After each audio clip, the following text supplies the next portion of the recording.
Welcome back. What's cooking? We're going to do some chicken. We're going to do chicken mac and cheese. So let's start by getting our chicken out. Oh, let's do this. Let's not make such a mess. Oh, this ain't working. I got boneless, skinless chicken thighs. 1, 2, 3, 4, 5. Make sure they're fresh. How do you know they're fresh? Oh, really? What'd you say to me?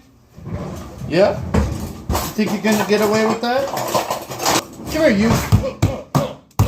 You want to be fresh? Yeah. That's what you get. Yeah. Pound them out. Knock the freshness out of them. Right. That's enough. Don't overdo it. You don't want to end up in jail for chicken abuse. God forbid. Alright. Now, we're going to slice these up. Alright. So, what I normally do is I normally just cut these up into little pieces like that. Trim the fat. Wow, this knife is dull. Knife is dull.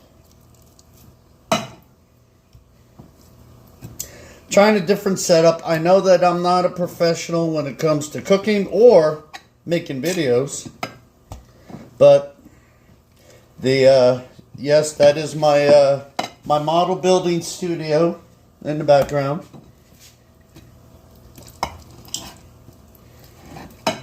The model building corner. The corner. Yeah, this knife is really bad. I'm going to wash my hands and try again. Let's see how this does. Oh, mucho better. Alright, all this grizzly stuff I don't want. Grab another one. There's a perfect piece right there. Cut this in half. Alright. Cut this one in half. Perfect. Perfect. Actually, you don't have to be perfect. I've made this a couple of times. I'm going to try some different stuff. Because that's what I do. I'm always trying different things. If it works, it works. If it don't, it don't. Still going to eat it. I ain't about to waste no food. There's a lot of fat in that one, but we'll keep it. And we'll cut this one in half. Alright, let me get cleaned up. Get rid of all of this contamination. Alright, washing the counter down because we don't want to be contaminated.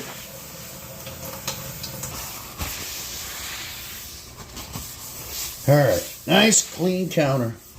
Alright, we got our chicken all cut up. We're going to go with our regular culprit of spices. And throw some salt in there. Throw some pepper in here. Throw some garlic.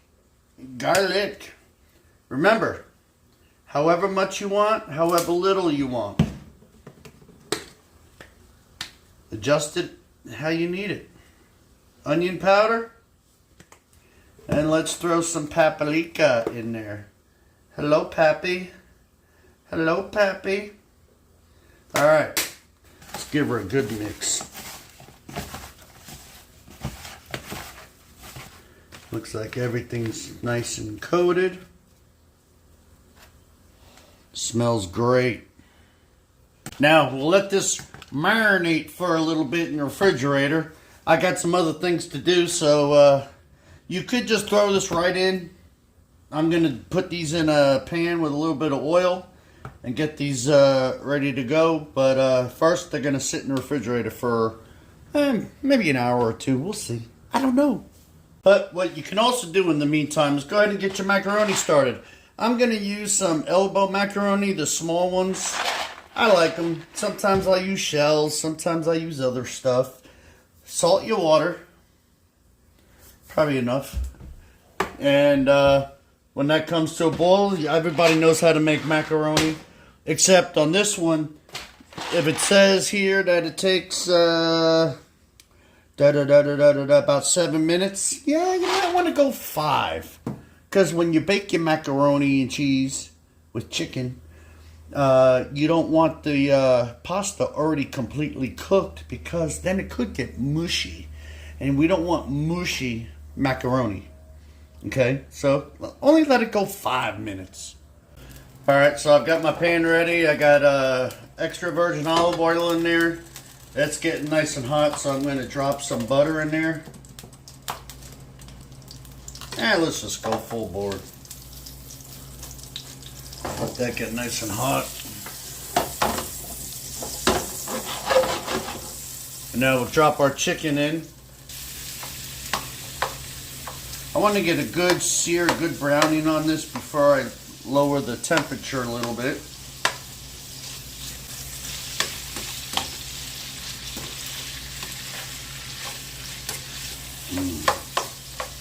Smell coming off of this right now is oh so amazing. I might want a few of these pieces a little bit smaller, so I'll adjust. I'll make adjustments. That piece is way too big.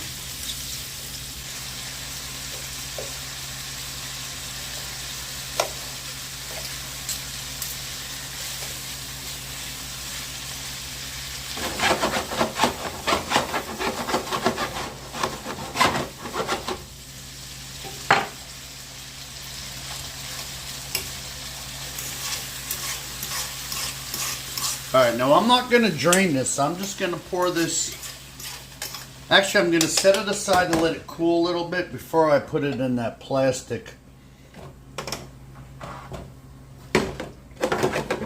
So, if you noticed, I was cutting some of these down a little bit because they actually were too big. But now that this is fully cooked and hot, it's got some absolute great flavor. Alright, this is the fun part. Hold on, let me feed my cat. What's the matter? What? It's a little early. You want to eat already? Okay, alright. Now I'm burning my butter because it took so long. Excuse me. So, to make the roux is where you start. I've got a stick of butter melted, which is 8 tablespoons. So you're going to do equal parts on your all-purpose flour. I've only got self-rising, so that'll be fine. So we'll go 1, 2. Now you want to mix this and let this go a few minutes to cook off the flour taste. And you want it to almost turn brown. Not burn, don't burn it, but just let it get a little brown. Right now we're just cooking that flour taste out.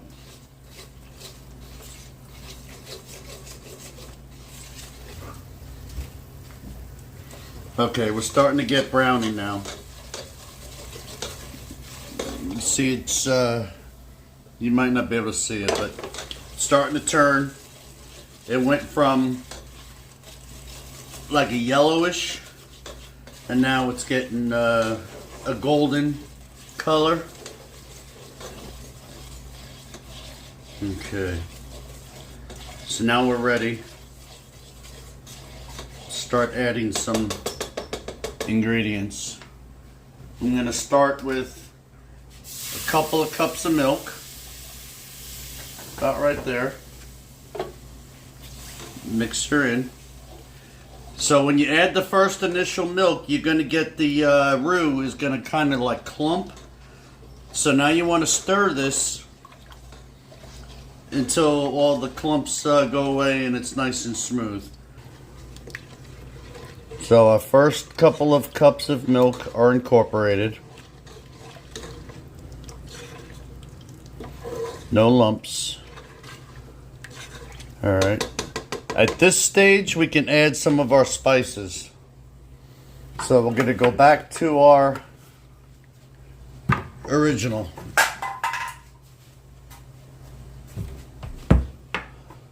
We're going to go with some salt. We're going to go with pepper. Yep, this is not your kids' macaroni and cheese. We're going to go with onion powder.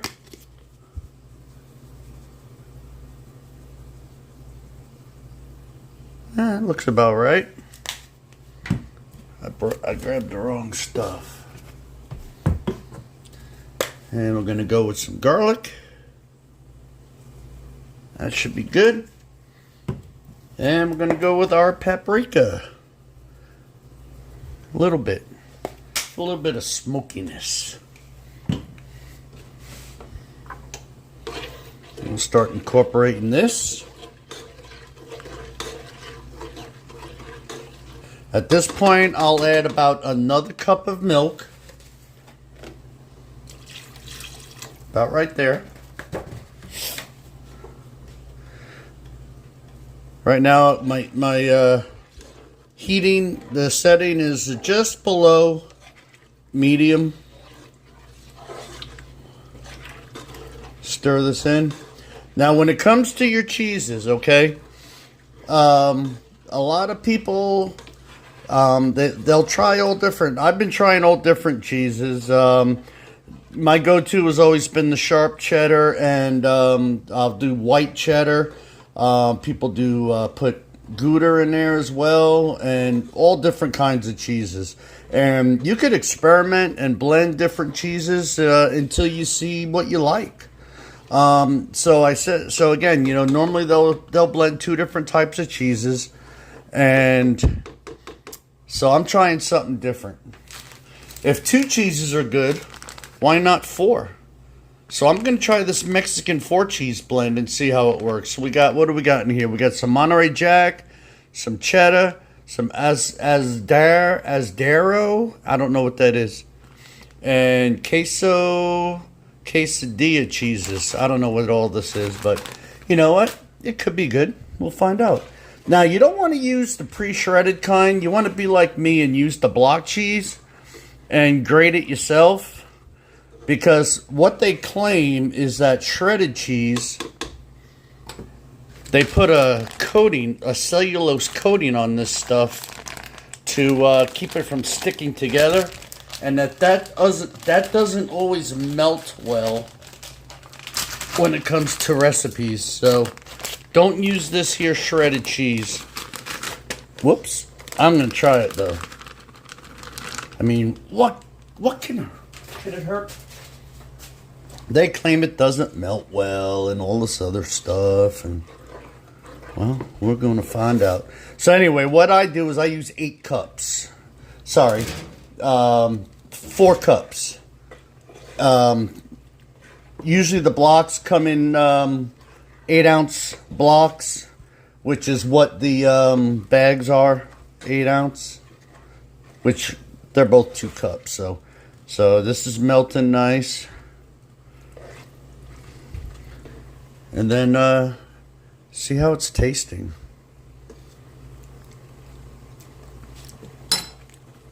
I tell you what, that's pretty darn good.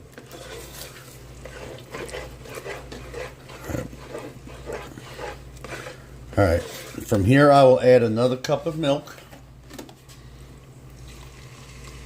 About like that.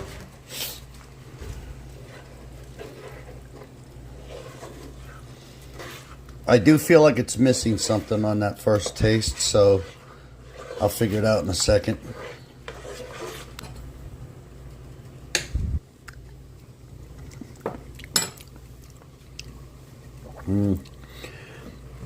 Not enough onion. So let's add more onion powder. Turn this heat down. I don't want it boiling. So as far as I'm concerned, this shredded cheese works just fine. This is the first time I'm actually using the store-bought shredded. Normally I'd sit here and grate it myself. Alright, let's see what it's like after that onion. Yep, that was it. I'm going to start with half of this and see where it goes. So we got that half. Fold that in. So we're going to go with a couple more cups of milk.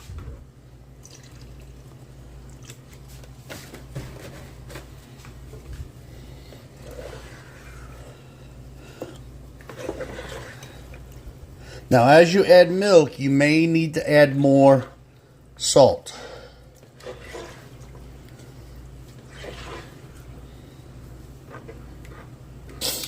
All right, before I add any more spices, I am going to, I think, incorporate my chicken into here, because there's some seasoning and spices that are going to come off that chicken some. I don't know if that's true or not. I'm making stuff up. Let me taste. That's pretty good. All right, I think I am going to incorporate the chicken.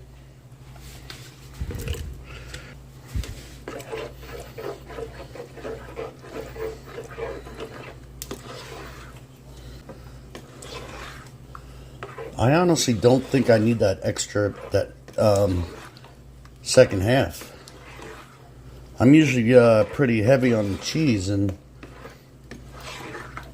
like I said, I've never used Mexican 4-blend, so I mean, this is quite creamy.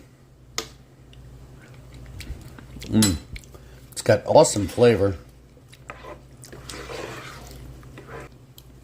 I think I'm ready for my macaroni. Oh, macaroni. A step that I forgot to tell you guys that I forgot to do was, after your macaroni is cooked, you want to run cold water over it so it stops cooking. And I also run some oil so it doesn't stick.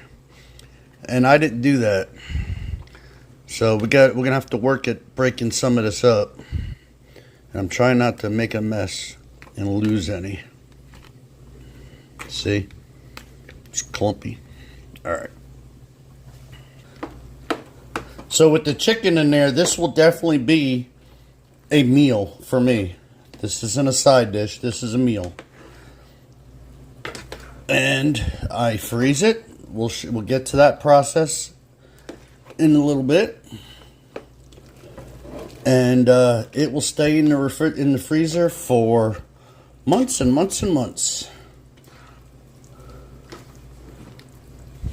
Now we have to taste it. We have to. All right.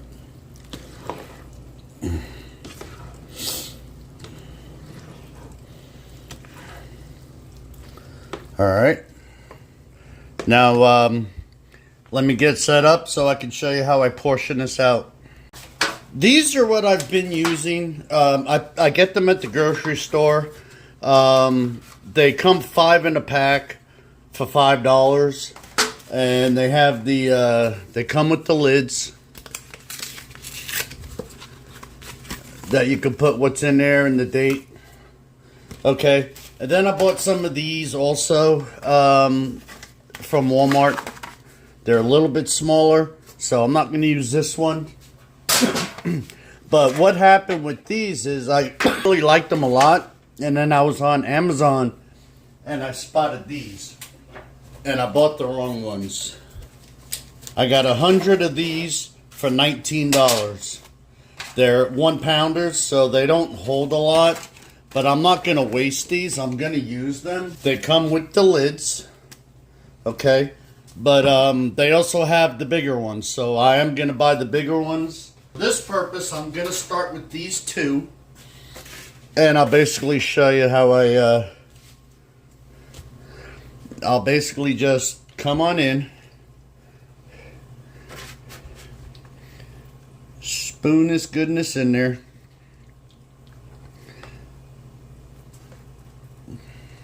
okay, grab this one, Now, you could top these with anything you want. You can do it now, or you can do it when you're heating them. You can sprinkle more cheese on top. You could do bacon on top. You can do a breadcrumb with Parmesan mixed on top, and that gets a nice brown when you put it in the oven. Put the lid on, close them up. Chicken mac and cheese, and today's date I think is the 6th. Yes, 12/6. I'll let this cool before I put it in the freezer. All right, so basically I have here 5 nights of dinner. I won't have to make another batch of macaroni and cheese for probably over a month, because I don't eat it every night. Come home from work, pop 1 or 2 of these in the oven for 45 minutes to an hour or so, and while you're taking your shower and getting settled in, and you are good to go. So if you're a single guy like me, I mean, this is a way to save some money. If if you're a family and you're going to make this, obviously you're going to eat it all at once. You might have some leftovers, but that makes quite a bit of food, and it's not expensive at all. Okay, and here we are, fresh out of the oven. A little bit extra cheese on top.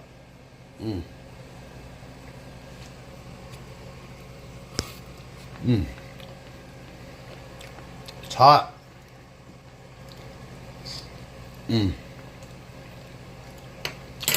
Thank you for watching, everybody. Joe's out.